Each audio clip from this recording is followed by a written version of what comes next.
I'd say it's sort of targeted for younger people, as the actors used are of a young age, which appeals to sort of lower teenagers, but also the older teenagers as well.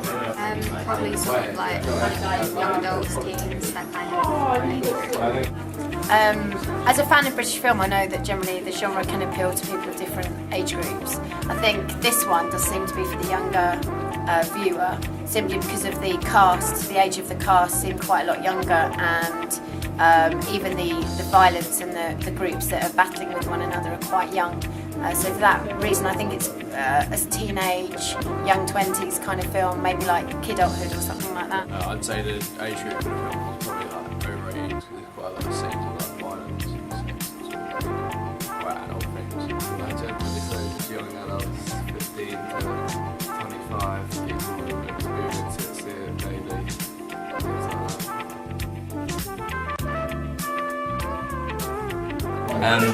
It's sort of, I don't know how to describe it, but it's sort of shows the raw emotion of what actually happens around in sort of the worst parts of London. So it's I don't know how to describe it. Scared for the characters?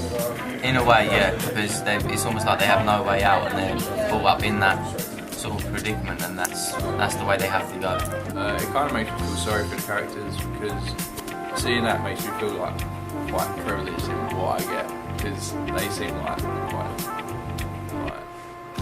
down in the dumps all the time. Sort of. Life seems harder for people on the estate, etc. And just feel sorry for, like, especially the women who have to deal with it and can't say much. It makes me feel sorry for the people in the environment. It makes me feel intrigued to watch more, to see what's going to happen. It makes me feel sorry for the people in the film, mainly. Personally, I couldn't relate to it, but I know people who do live in them sort of environments and do see that sort of stuff on a daily basis, and I kind of feel sorry for them. I can't really relate to it either. I mean, we've all seen it around because we live in London and stuff, but I guess everyone knows someone who experiences it, but hasn't personally. Personally, no, but I think that I can see what emotions they do feel and how they are stuck in that situation, and there is nothing they can do.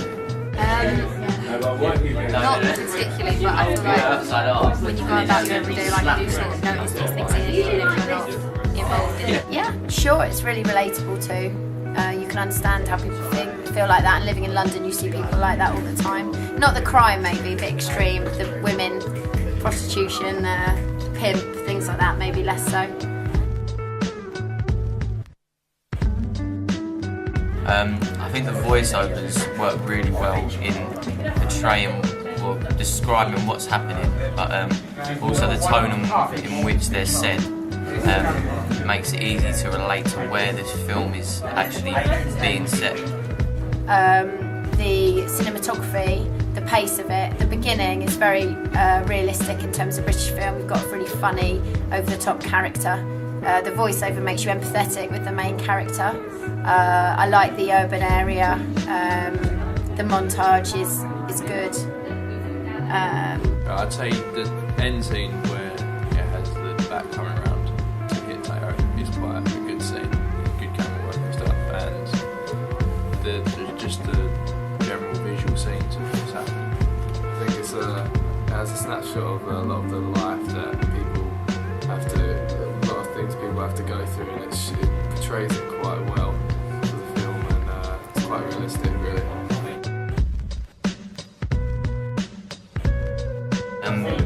It's probably going to be about sort of tough rural London life in trying to survive with the problems that are surrounding it. I reckon the rest of the film is probably about Tayo getting his life back on track and trying to get out of the estate. So mainly just the estate life and seeing how the main character Tayo copes with it. The guy may be trying to get out of where he's from, or about the conflicts that arise and how they deal with it, about friendship. I hope that something happy happens in the film, because it seems quite depressing.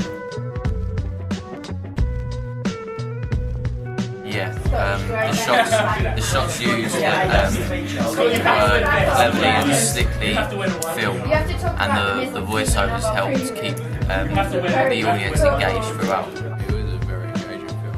It might interest me a lot. I'd like to see the rest of it. There was a lot of content in the time that was running, so 2 minutes worth of a lot of content, so you weren't bored at all. There was always something going on.